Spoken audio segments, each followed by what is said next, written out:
अरे हिंदुओं एक हो जाओ भाई, एक हो जाओ, अभी भी वक्त है। मैं ये इसलिए कह रहा हूँ, आज तुम्हारी शोभा यात्रा पे पथराव हो रहा है, पत्थर फेंके जा रहे हैं। किसके द्वारा? मुस्लिमों के द्वारा पत्थर फेंकते हैं। लेकिन फिर भी तुम्हें एकता नहीं नजर आती है। अब भी एक हो जाओ और मुकाबला करो ऐसे लोगों का जो तुम्हारे शोभा यात्रा पे पत्थर फेंके। डीजे बजाना अलाउ है, अजान 5 बार बजता है, वो भी लाउड स्पीकर में, लेकिन शोभा यात्रा में डीजे बंद करवा के रखा था। क्या ये सही है कि साल में एक दिन शोभा यात्रा होता है उसमें भी डीजे बंद करा दिया? ये सही है?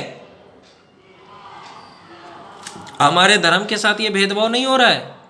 कोई 5 टाइम नमाज पढ़ सकता है लेकिन डीजे नहीं बजा सकते शोभा यात्रा में। कोई फिलिस्तीन का झंडा लहरा सकता है अपने देश में, लेकिन प्रयागराज में अगर किसी ने किसी मजार पे अगर भगवा झंडा लहरा दिया तो मुस्लिमों को दिक्कत हो गई, सपाई और जितने भी हैं इनको दिक्कत हो गई। मैं पूछना चाहता हूँ, ये हम भारत में रह रहे हैं, पाकिस्तान में, देश के हर एक कोने में भगवा झंडा लहराएगा, कितने को रोकोगे तुम? कितने को रोकोगे? डीजे नहीं बजा सकते, शोभा यात्रा में हथियार नहीं ले सकते, लेकिन जब ये कौन सा इनका आता है, ये कौन सा एक आता है इनका, कौन सा तो फेस्टिवल आता है मुस्लिम लोगों का, उसमें ये हथियार लेकर के निकलते हैं। तजिया, तजिया होता है, पता नहीं कौन सा त्यौहार होता है, उसमें ये जब निकलते हैं जुलूस लेकर के, उसमें हथियार लेकर के मुसलमान निकलते हैं, तब पुलिस नहीं कहती। लेकिन हिंदुस्तान में हिंदू अपने शोभा यात्रा में शांति से नहीं जा सकता, डीजे नहीं बजा सकता, हथियार नहीं ले सकता। क्यों? क्यों? ये देश में 80% हिंदू है फिर भी, क्योंकि हिंदू एक नहीं है। अभी सिर्फ 30% हिंदू जगे हैं, अभी और हिंदू को जागने की जरूरत है। पथराव हो रहा है। हम जय श्री राम के नारे बंगाल में नहीं लगा सकते, क्या बंगाल पाकिस्तान में है क्या? यही सारी चीजें देख करके ये लगता है कि हमारे देश में हिंदू सुरक्षित नहीं है। कभी हमारे देवी देवताओं को टारगेट करे, कभी राम को, कभी कृष्ण जी को, कभी शिव जी को टारगेट करे लोग, ऐसे है वैसे है। कब तक बर्दाश्त करे इंसान? मैं बस हिंदुओं से यही कहना चाहता हूँ कि अब बर्दाश्त छोड़ो, अब एक हो करके अन्याय के खिलाफ लड़ना शुरू करो, और वो भी कानून के दायरे में रह करके। फिलिस्तीन का झंडा कोई लहराए, ठीक है, जय फिलिस्तीन बोले, ठीक है, संसद में बोला था ना ओवैसी, बताओ। और जय श्री राम के नारों से दिक्कत है, पत्थर फेंकने वालों से दिक्कत नहीं है। बस यही कहना चाहता हूं मैं कि हमारे धर्म में एकता लाएं, ताकि लव जिहाद बंद हो। हिंदू बहन बेटियों का इज्जत लूटने वाले औरंगजेब, उनकी ये कब्र पे जाकर के फूल चढ़ाने वाले लोग हैं ये ओवैसी और इनके जैसे जो लोग हैं।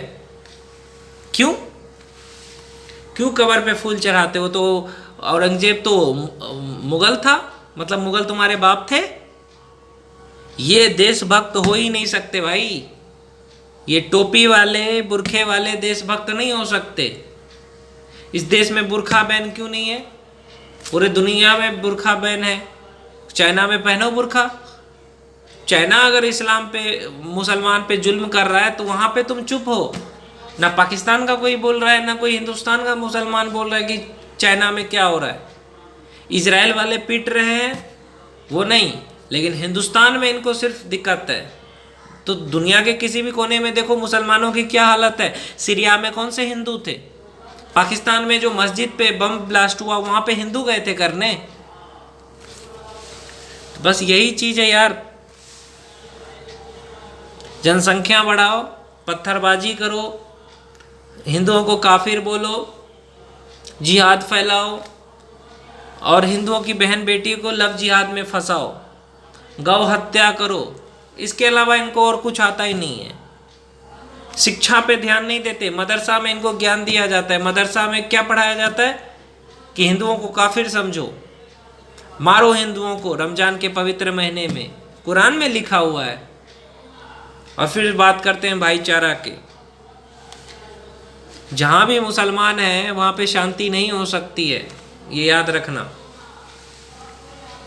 और उनका साथ देने वाले ये भीमटे जब दलित लोगों का बांग्लादेश में, जब मुसलमान या मुल्ले आतंकवादी जो थे वहाँ के, बांग्लादेश के आतंकवादी जब इज्जत लूट रहे थे, तब तुम नहीं बोले।